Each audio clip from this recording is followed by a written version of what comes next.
Hi hello ನಮಸ್ಕಾರ ಎಲ್ಲರಿಗೂ nature ಸ್ಪಿರಿಟ್ನ ಆ್ಯಟ್ ಕನ್ನಡ ಟ್ಯಾರೋ ಕಾರ್ಡ್ ರೀಡಿಂಗಿಗೆ ವೆಲ್ಕಮ್. ಇವತ್ತು ನಾನು ತಗೋತಾ ಇರುವಂತಹ ರೀಡಿಂಗ್ ಯಾವುದು ಅನ್ನೋದಾದರೆ ಒಂದು ರಿಕ್ವೆಸ್ಟೆಡ್ ಒಂದು ಕಾನ್ಸೆಪ್ಟಿನ ರೀಡಿಂಗನ್ನು ಮಾಡ್ತಾ ಇದ್ದೀನಿ. ಸೊ ಈ ಹಿಂದೆ ಒಂದು ಕಮೆಂಟ್ ಸೆಕ್ಷನಲ್ಲಿ ಒಂದು ರಿಕ್ವೆಸ್ಟೆಡ್ ವಿಡಿಯೋನ ಕೇಳಿದ್ರಿ, ಹೌದಲ್ವಾ?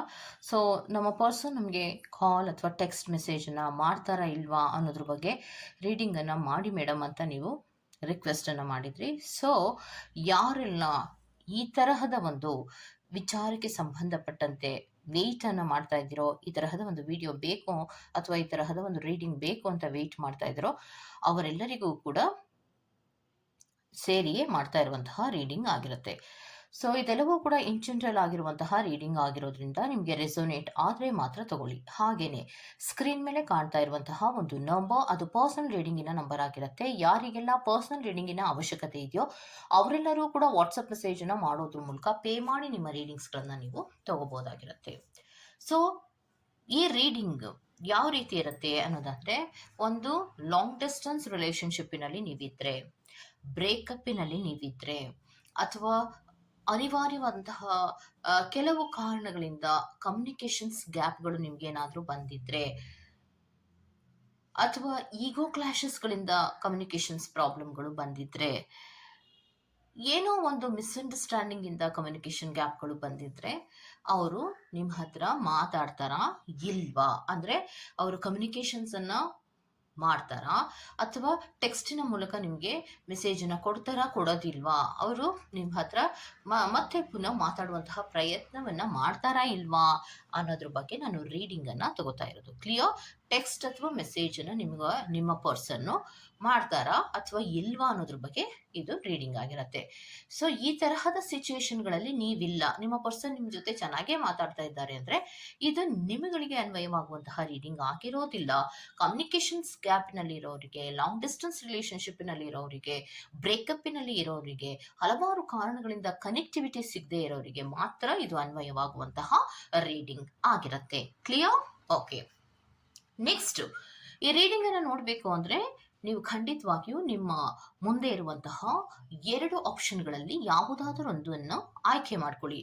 ಲ್ಯಾಂಡ್ಲೈನ್ ಇರುವಂತಹ ಫೋನನ್ನು ನೀವು ಆಯ್ಕೆ ಮಾಡಿಕೊಂಡ್ರೆ ಪ್ಯಾನ್ ನಂಬರ್ 1, ಎನ್ವೆಲಪ್ ಕವರ್ ಅನ್ನು ನೀವು ಆಯ್ಕೆ ಮಾಡಿಕೊಂಡ್ರೆ ಪ್ಯಾನ್ ನಂಬರ್ 2 ಆಗಿರುತ್ತೆ. ಆಯ್ಕೆಯನ್ನ ಮಾಡ್ಕೊಳ್ಳುವಾಗ ಬಹಳ ಕಾನ್ಸಂಟ್ರೇಷನ್ ಇಂದ ಆಯ್ಕೆಯನ್ನ ಮಾಡ್ಕೊಳ್ಳಿ. ನಿಮ್ಮ ಪರ್ಸನ್ ನಿಮಗೆ ಟೆಕ್ಸ್ಟ್ ಅಥವಾ ಕಾಲ್ ಅನ್ನ ಮಾಡ್ತಾರಾ, ಕನೆಕ್ಟಿವಿಟಿಯನ್ನ ತಗೋತಾರಾ ಇಲ್ವಾ, ಮಾತಾಡಿಸ್ತಾರಾ ಇಲ್ವಾ ಅನ್ನೋದ್ರ ಬಗ್ಗೆ ಈ ರೀಡಿಂಗು ಆಗಿರುತ್ತೆ. ಓಕೆ, ಹಾಗೇನ ಡಿಸ್ಕ್ರಿಪ್ಷನ್ ಬಾಕ್ಸ್ ನಲ್ಲಿ ಪ್ರತಿ ಫೈಲ್ ಟೈಮಿಂಗ್ಸ್ ಅನ್ನ ಕ್ಲಿಯರ್ ಆಗಿಯೇ ಮೆನ್ಷನ್ ಮಾಡಿರ್ತೀನಿ. ನೀವು ಯಾವ ಫೈಲ್ ಅನ್ನ ಸೆಲೆಕ್ಟ್ ಮಾಡ್ಕೊಂಡಿರ್ತೀರೋ ಆ ಫೈಲ್ ಟೈಮಿಂಗ್ಸ್ ಅನ್ನ ನೋಡಿ ಸ್ಕಿಪ್ ಆಗಿ ನಿಮ್ಮ ರೀಡಿಂಗ್ಸ್ ಗಳನ್ನ ನೀವು ತಗೋಬಹುದಾಗಿರುತ್ತೆ. ಓಕೆ, ರೀಡಿಂಗ್ ಅನ್ನ ಶುರು ಮಾಡೋಣ. Okay, let start. Okay, so file number 1 ಯಾರೆಲ್ಲ ಆಯ್ಕೆಯನ್ನು ಮಾಡ್ಕೊಂಡಿದ್ದೀರೋ, ಸೊ ಅದು ಟೆಲಿಫೋನನ್ನು ಆಯ್ಕೆ ಮಾಡ್ಕೊಂಡಿದ್ದೀರಾ, ಲ್ಯಾಂಡ್ಲೈನ್ ಫೋನನ್ನು ನೀವು ಆಯ್ಕೆ ಮಾಡ್ಕೊಂಡಿದ್ದೀರಾ. ಸೊ ಈ ವಿಡಿಯೋನ ನೋಡೋದಕ್ಕೆ ಮುಂಚಿತವಾಗಿ ನಿಮ್ಮ ಪರ್ಸನ್ನಿನ ಹೆಸರನ್ನು ನೆನಪು ಮಾಡಿಕೊಂಡು ತದನಂತರದಲ್ಲಿ ಇದೇ ವಿಚಾರವನ್ನು ನಿಮ್ಮ ಪರ್ಸನ್ ಹತ್ತಿರ ನೇರವಾಗಿ ಪ್ರಶ್ನೆಗಳನ್ನು ಕೇಳುವ ಮೂಲಕ ಒಂದು ರೀಡಿಂಗ್ ಅನ್ನು ನೋಡುವಂತಹ ಪ್ರಯತ್ನವನ್ನು ಮಾಡಿ. ಫಸ್ಟ್ ನೀವು ಮಾಡಬೇಕಾಗಿರೋದು ನಿಮ್ಮ ಪರ್ಸನ್ನಿನ ನೇಮನ್ನು ಮನಸ್ಸಿನಲ್ಲಿ ಹೇಳ್ಕೊಂಡು ತದನಂತರದಲ್ಲಿ ನೀವು ನನಗೆ ಟೆಕ್ಸ್ಟ್ ಅಥವಾ ಮೆಸೇಜ್ ಮಾಡ್ತಿರೋ ಇಲ್ವೋ ಅನ್ನೋದನ್ನ ಮನಸ್ಸಿನಲ್ಲಿಯೇ ನಿಮ್ಮ ಪರ್ಸನ್ನಿಗೆ ಪ್ರಶ್ನೆಗಳನ್ನ ಕೇಳಿ ಅದು ಕಾರ್ಡ್ಸಿನ ಮೂಲಕ ನಿಮಗೆ ಉತ್ತರಗಳು ಸಿಗುತ್ತೆ. ಸೊ ಉತ್ತರ ಏನಾಗಿ ಬರ್ತಿದೆ ಅಂತ ನೋಡೋಣ. ಓಕೆ, ಸೊ ಟೆಕ್ಸ್ಟ್ ಅಥವಾ ಮೆಸೇಜಿನ ಮೂಲಕ ಅಥವಾ ಫೋನಿನ ಮೂಲಕ ನಿಮ್ಮ ಪರ್ಸನ್ ನಿಮ್ಮನ್ನ ಮಾತಾಡಿಸ್ತಾರಾ ಇಲ್ವಾ ಅನ್ನುವಂತಹ ಪ್ರಶ್ನೆಗೆ ಉತ್ತರ ಹೌದು, ಮಾತಾಡಿಸ್ತೀನಿ ಅನ್ನುವಂತಹ ಉತ್ತರವನ್ನ ಕೊಡ್ತಾ ಇದ್ದಾರೆ. So gender is not A matter. Gender ಯಾವುದೇ ಆಗಿದ್ರೂ ಕೂಡ ನಿಮ್ಮ ಪ್ರೀತಿಯ ವ್ಯಕ್ತಿ ನಿಮ್ಮನ್ನ ಟೆಕ್ಸ್ಟಿನ ಮೂಲಕ ಆಗಲಿ ಅಥವಾ ಫೋನಿನ ಮೂಲಕ ಆಗಲಿ ಕನೆಕ್ಟ್ ಮಾಡ್ತಾರೆ. ಯಾತಕ್ಕೆ ಅವ್ರು ಕನೆಕ್ಟ್ ಆಗ್ತಾರೆ, ಇಷ್ಟು ದಿನ ಇಲ್ಲದೆ ಇರೋದು ಯಾತಕ್ಕೆ ಅವ್ರು ಕನೆಕ್ಟ್ ಆಗ್ತಾರೆ ಅನ್ನೋದಾದ್ರೆ ಅವರಲ್ಲಿ ಗಿಲ್ಟ್ ಕಾಡ್ತಾ ಇದೆ. ಸೊ ನಾನು ಮಾಡಿದ್ದೆಲ್ಲವೂ ಕೂಡ ತಪ್ಪಾಗಿದೆ. ನಾನು ಸ್ವಲ್ಪ ತಾಳ್ಮೆಯಿಂದ ಇರಬಹುದಾಗಿತ್ತು. ನಾನು ನಿನ್ನನ್ನು ಕರೆಕ್ಟಾಗಿ ಅರ್ಥ ಮಾಡ್ಕೋಬಹುದಾಗಿತ್ತು. ಸೊ ನಿನ್ನಿಂದ ನಾನು ದೂರ ಆದರೆ ನನಗೆ ಪೇನ್ ಆಗತ್ತೆ ಅನ್ನುವಂತಹ ಒಂದು ಚಿಕ್ಕ ವಿಚಾರವನ್ನೇ ನಾನು ಅರ್ಥ ಮಾಡ್ಕೊಳ್ದಿರ ದುಡುಕಿ ಕೆಲವು ಗ್ಯಾಪ್ಗಳನ್ನು ತಗೊಂಡಿದ್ದೇನೆ. ಅದಕ್ಕೆ ಸಾರಿ ಅನ್ನೋದನ್ನ ಹೇಳ್ತಾ ಇದ್ದಾರೆ. ಸೊ ನಾನು ನಿನ್ನ ಹತ್ರ ತುಂಬ ಮಾತಾಡೋದಿದೆ, ಎಲ್ಲ ವಿಚಾರಗಳನ್ನ ನಿನಗೆ ಕ್ಲಾರಿಟಿ ಕೊಡೋದಿದೆ. ಅದಕ್ಕೋಸ್ಕರವಾಗಿ ನಾನು ನಿನ್ನ ಹತ್ರ ಮಾತಾಡ್ತೀನಿ. ಟೆಕ್ಸ್ಟಿನ ಮೂಲಕ ಆಗಲಿ ಅಥವಾ ಫೋನ್ ಕಾನ್ವರ್ಸೇಷನ್ನ ಮೂಲಕ ಆಗಲಿ ಖಂಡಿತವಾಗಿಯೂ ನಾನು ಮಾತಾಡ್ತೀನಿ. ಯಾತಕ್ಕೆ ಅಂದರೆ ನಿನ್ನ ಜೊತೆ ನಾನು ಮಾತಾಡಲಿಲ್ಲ ಅಂದರೆ ನನಗೆ ಡ್ರೈನ್ಡ್ ಫೀಲ್ ಆಗತ್ತೆ. ಅಂದರೆ ತುಂಬ ಬೇಜಾರಾಗತ್ತೆ, ಸ್ಟ್ರೆಸ್ ಆಗುತ್ತೆ, ಪದೇ ಪದೇ ನೆನಪಾಗತ್ತೆ, ಪದೇ ಪದೇ ನಿನ್ನ ನೆನಪುಗಳು ಕಾಡತ್ತೆ. ಇದೆಲ್ಲದಕ್ಕಿಂತ ಬದಲಾಗಿ ನಾನು ನಿನ್ನನ್ನು ಮಾತೇ ಆಡಿಸಬಹುದಲ್ವಾ ಅನ್ನುವಂತಹ ಮನಸ್ಥಿತಿ ಅವ್ರಿಗಿರುವಂತಹದ್ದು. ಮತ್ತೆ ನೀವು ಎಕ್ಸ್ಪೆಕ್ಟ್ ಕೂಡ ಮಾಡದ ಹಾಗೆ ಅವರು ಕನೆಕ್ಟಿವಿಟಿಯನ್ನು ತಗೊಳ್ಳುವಂತಹ ಸಾಧ್ಯತೆಗಳಿರುತ್ತೆ. ಇಮ್ಮಿಡಿಯೇಟ್ ಕನೆಕ್ಟ್ ಅನ್ನು ತಗೊಳ್ಳುವಂತಹ ಸಾಧ್ಯತೆಗಳು ಇರುತ್ತೆ. ಯಾಕಂದ್ರೆ ನಿನ್ನನ್ನ ಬಿಟ್ಟು ಬಹಳ ದಿನಗಳವರೆಗೆ ಗ್ಯಾಪ್ ಅನ್ನ ತಗೊಳ್ಳೋದಕ್ಕೆ ನನ್ನ ಕೈಲಿ ಆಗೋದಿಲ್ಲ. ನಾನೇನೋ ಅನ್ಕೊಂಡಿದ್ದೆ, ಸೊ ಗ್ಯಾಪ್ ಅನ್ನ ತಗೋಬಹುದು, ಮರಿಬಹುದು, ಅಥವಾ ನೀ ಸರಿ ಇಲ್ಲ ಅಂತ ವಾದ ಮಾಡಬಹುದು ಅನ್ನುವಂತಹ ಎಷ್ಟೋ ವಿಚಾರಗಳಿಗೆ ಸಂಬಂಧಪಟ್ಟಂತೆ ನಾನು ಯೋಚನೆ ಮಾಡಿದ್ರೂ ಕೂಡ ನನಗೆ ನಿನ್ನನ್ನು ಬಿಟ್ಟು ಇರುವಂತಹ ಶಕ್ತಿ ಇಲ್ಲದೆ ಇರೋದ್ರಿಂದ, ನಿನ್ನ ನೆನಪುಗಳು ನನಗೆ ತುಂಬ ಕಾಡೋದ್ರಿಂದ, ನಿನ್ನ ಬಾಂಡೇಜ್ ನನಗೆ ಬೇಕಾಗಿರೋದ್ರಿಂದ ಖಂಡಿತವಾಗಿಯೂ ನಾನು ಟೆಕ್ಸ್ಟ್ ಅಥವಾ ಮೆಸೇಜನ್ನು ಅಥವಾ ಫೋನ್ ಕಾಲಿನ ಮೂಲಕ ಕಾನ್ವರ್ಸೇಷನ್ಸನ್ನು ಮಾಡೇ ಮಾಡ್ತೀನಿ ಅನ್ನುವಂತಹ ಉತ್ತರವನ್ನು ಕೊಡ್ತಾ ಇದ್ದಾರೆ. ಓಕೆ, ಸೊ ಇದಿಷ್ಟು ಫೈಲ್ ನಂಬರ್ 1 ಅವರ ರೀಡಿಂಗ್ ಆಗಿರುತ್ತೆ. Go to the next file number 2. File number 2 ಯಾರೆಲ್ಲ ಆಯ್ಕೆಯನ್ನ ಮಾಡ್ಕೊಂಡಿದ್ದೀರೋ ಅದು ಎನ್ವೆಲಪ್ ಕವರ್ ಅನ್ನ ನೀವು ಆಯ್ಕೆ ಮಾಡ್ಕೊಂಡಿದ್ದೀರಾ, ಹೌದಲ್ವಾ? ಸೊ ನಿಮ್ಮ ಪರ್ಸನ್ ನಿಮಗೆ ಏನ್ ಹೇಳ್ತಾರೆ? ನಿಮ್ಮ ಪರ್ಸನ್ನಿನ ಹೆಸರನ್ನ ಮನಸ್ಸಿನಲ್ಲಿಯೇ ನೆನಪು ಮಾಡಿಕೊಂಡು ನಿಮ್ಮ ಪ್ರಶ್ನೆ ಏನು, ನೀವು ನನ್ನನ್ನ ಫೋನಿನ ಮೂಲಕ ಅಥವಾ ಟೆಕ್ಸ್ಟಿನ ಮೂಲಕ ನನ್ನನ್ನು ಕನೆಕ್ಟ್ ತಗೋತಿರೋ ಇಲ್ವೋ ಅನ್ನುವಂತಹ ನೇರವಾದ ಪ್ರಶ್ನೆಯನ್ನ ನಿಮ್ಮ ಪರ್ಸನ್ನಿಗೆ ಮನಸ್ಸಿನಲ್ಲಿಯೇ ಕೇಳಿ. ಕಾರ್ಡ್ಸಿನ ಮೂಲಕ ಅದು ಉತ್ತರವಾಗಿ ನಿಮಗೆ ಗೊತ್ತಾಗತ್ತೆ. ಓಕೆ ಓಕೆ ಸೊ ಪಾಲ್ಪಟ್ಟು ಅವರ ಕಾರ್ಡ್ಸ್ಗಳು ಬಂದಿರುವಂಥದ್ದು ಏನು ಅಂದರೆ, ಪ್ರೀತಿ ಇದೆ, ಅಫೆಕ್ಷನ್ಸ್ ಇದೆ, ಒಂದು ರೀತಿಯ ಸ್ಟ್ರಾಂಗ್ ಬಾಂಡೇಜ್ ಕೂಡ ಇದ್ರೂ ಕೂಡ ಟೆಕ್ಸ್ಟ್ ಅಥವಾ ಫೋನ್ ಮೆಸೇಜ್ಗಳ ಮೂಲಕ ಅವರೇ ಫಸ್ಟ್ ನಿಮಗೆ ಮಾತಾಡಿಸುವಂತಹ ಸಾಧ್ಯತೆಗಳು ತೀರಾ ಕಡಿಮೆ ಅನ್ನೋದನ್ನ ರೆಪ್ರೆಸೆಂಟ್ ಮಾಡ್ತದೆ. ಸ್ವಲ್ಪ ಅವರಿಗೆ ಚೇಸರ್ ಅಲ್ಲ ಅನ್ನುವಂಥದ್ದನ್ನ ರೆಪ್ರೆಸೆಂಟ್ ಮಾಡ್ತಾ ಇದೆ. ಅಂದ್ರೆ ಅವರು ಎಷ್ಟೇ ಬಾರಿ ನೀವು ಗಮನಿಸಿದ್ದಾಗ ಅವರಲ್ಲಿ ಮಿಸ್ಕಮ್ಯುನಿಕೇಶನ್ಗಳು ನಿಮ್ಮಿಬ್ಬರ ನಡುವೆ ಆದಾಗ ನೀವೇ ಫಸ್ಟ್ ಮಾತಾಡಿಸ್ಬೇಕೇ ಹೊರತು ಅವರಾಗಿ ಅವರು ನಿಮ್ಮನ್ನ ಮಾತಾಡಿಸುವಂತಹ ಸಾಧ್ಯತೆಗಳು ಇಲ್ಲ.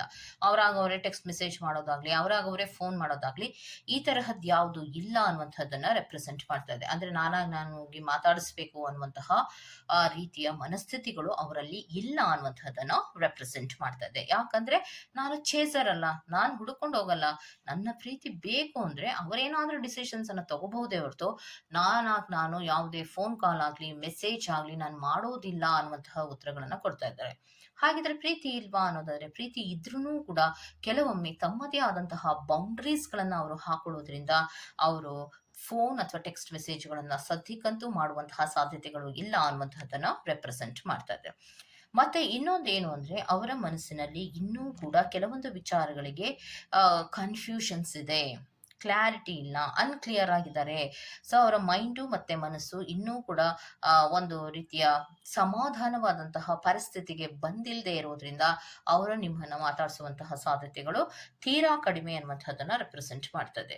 ಸೊ ಆಬ್ಸೆನ್ಸ್ ಅನ್ನ ರೆಪ್ರೆಸೆಂಟ್ ಮಾಡ್ತಾ ಇದೆ. ಸೊ ಮಾತಾಡಿಸ್ಲೇಬೇಕು ಅನ್ನುವಂಥದ್ದು ಏನಿದೆ, ಇನ್ನೂ ನನಗೆ ಎಷ್ಟೋ ವಿಚಾರಗಳಲ್ಲಿ ಕ್ಲಾರಿಟಿಯೇ ಸಿಕ್ಕಿಲ್ವಲ್ಲ, ನಾನು ಯಾಕೆ ಮಾತಾಡಿಸ್ಬೇಕು? ಪ್ರೀತಿ ಅನ್ನೋದು ಎರಡು ಕಡೆಯೂ ಇರ್ಬೇಕಲ್ವಾ? ನಾನೇ ಹೋಗಿ ಯಾಕೆ ಮಾತಾಡಿಸ್ಬೇಕು? ನಾನೇ ಯಾಕೆ ಟೆಕ್ಸ್ಟ್ ಮೆಸೇಜ್ ಅನ್ನು ಮಾಡಬೇಕು? ನಾನೇ ಯಾಕೆ ಫೋನ್ ಕಾಲ್ ಅನ್ನ ಮಾಡಬೇಕು ಅನ್ನುವಂತಹ ಮನಸ್ಥಿತಿಗಳಲ್ಲಿ ಇರೋದ್ರಿಂದ ಅವರು ಬೇಕಾದ್ರೆ ಬ್ರೇಕಪ್ ಆದ್ರೂ ಪರವಾಗಿಲ್ಲ, ನಾನು ಹೋಗಿ ಮಾತಾಡ್ಸೋದಿಲ್ಲ ಅನ್ನುವಂತಹ ಮನಸ್ಥಿತಿಯನ್ನ ಇಟ್ಕೊಂಡಿದ್ದಾರೆ. ಸೊ ಅವರ ಮನಸ್ಸಿನಲ್ಲಿ ಒಂದು ಗೋಡೆಯನ್ನ ಕಟ್ಕೋತಾ ಇರುವಂತಹ ರೀತಿಯಲ್ಲಿ ಬಹಳಷ್ಟು ಬೌಂಡ್ರೀಸ್ ಗಳನ್ನ ಹಾಕೋತಾ ಇರುವಂತಹದ್ದು, ಮತ್ತೆ ಅವಾಯ್ಡಿಂಗ್ ಅನ್ನ ಮಾಡ್ತಾ ಇರುವಂತಹದ್ದು, ಯಾವುದೇ ಮೆಸೇಜ್ಗಳನ್ನ ಅಷ್ಟು ಈಸಿಯಾಗಿ ರಿಪ್ಲೈಯನ್ನ ಮಾಡದೇ ಇರುವಂತಹದ್ದು, ಫೋನನ್ನು ರಿಸೀವ್ ಮಾಡದೇ ಇರುವಂತಹ ಮನಸ್ಥಿತಿಗಳಲ್ಲಿ ಇರೋದ್ರಿಂದ ಅವರಾಗ ಅವರೇ ಫೋನ್ ನೀವೇ ಫೋನ್ ಮಾಡಿದ್ರು ಅವರು ಕರೆಕ್ಟಾಗಿ ಕೆಲವು ಕೆಲವೊಬ್ಬರಿಗೆ ರಿಸೀವ್ ಮಾಡಲ್ಲ. ಮೆಸೇಜ್ ಮಾಡೋದನ್ನು ಕರೆಕ್ಟಾಗಿ ರಿಪ್ಲೈ ಮಾಡೋದಿಲ್ಲ. ಹಾಗಂದ್ಮೇಲೆ ಅವರೇ ನಿಮಗೆ ಮೆಸೇಜನ್ನು ಮಾಡುವುದಾಗ್ಲಿ, ಟೆಕ್ಸ್ಟ್ ಮೆಸೇಜ್ಗಳನ್ನ ಅಥವಾ ಫೋನ್ಗಳನ್ನ ಮಾಡುವುದಾಗ್ಲಿ ಸದ್ಯಕ್ಕಂತೂ ಇಲ್ಲ ಅನ್ನುವಂಥದ್ದನ್ನ ರೆಪ್ರೆಸೆಂಟ್ ಮಾಡ್ತಾ ಇದೆ. ಕ್ಲಿಯರ್? ಓಕೆ. ಸೊ ಇದಿಷ್ಟು ಫೈಲ್ ನಂಬರ್ 2 ಅವರ ರೀಡಿಂಗ್ ಆಗಿರುತ್ತೆ. ಸೊ ಈ ತರಹದ ಕೆಲವು ರೀಡಿಂಗ್ಗಳು ನಿಮಗೆ ಬೇಕು ಅಂದ್ರೆ ಕಮೆಂಟ್ ಸೆಕ್ಷನ್ ಅಲ್ಲಿ ಖಂಡಿತವಾಗಿಯೂ ಹಾಕ್ಬೋದು. ಯಾಕಂದ್ರೆ ಇದು ಕಮೆಂಟ್ ಸೆಕ್ಷನ್ ಅಲ್ಲಿ ಹಾಕಿದಂತಹ ರಿಕ್ವೆಸ್ಟೆಡ್ ವಿಡಿಯೋನೇ ಆಗಿರೋದ್ರಿಂದ ಅದು ಅವರೊಬ್ಬರಿಗೆ ಮಾಡಿರುವಂತಹದ್ದಲ್ಲ. ಈ ತರಹದ ಕಾನ್ಸೆಪ್ಟ್ಗಳಲ್ಲಿ ಯಾರೆಲ್ಲ ಇದ್ದಾರೋ ಅವರಿಗೂ ಕೂಡ ಅನ್ವಯ ಆಗೋದ್ರಿಂದ ನೀವು ಈ ಸಿಚುಯೇಷನ್ಗಳಲ್ಲಿ ಇದ್ರೆ ಖಂಡಿತವಾಗಿಯೂ ನೀವು ಈ ವಿಡಿಯೋನ ನೋಡ್ಬೋದಾಗಿರುತ್ತೆ. ಇದು ಒಂದು ಟೈಮ್ಲೆಸ್ ಆದಂತಹ ರೀಡಿಂಗ್ ಆಗಿರೋದ್ರಿಂದ ನೀವು ಯಾವಾಗ ಫಸ್ಟ್ ಟೈಮ್ ಈ ವಿಡಿಯೋನ ಕ್ಲಿಕ್ ಮಾಡಿ ನೋಡ್ತಿರೋ ಆಗ ನಿಮ್ಗೆ ಅನ್ವಯವಾಗುವಂತಹ ರೀಡಿಂಗೇ ಆಗಿರುತ್ತೆ. Okay, clear? ಓಕೆ. ಸೊ ನಾನು ಮತ್ತೊಂದು ವಿಡಿಯೋಸ್ಗಳಲ್ಲಿ ಬರೋವರೆಗೂ ನೀವು ಟೇಕ್ ಕೇರ್ ಅಂಡ್ ಬೈ.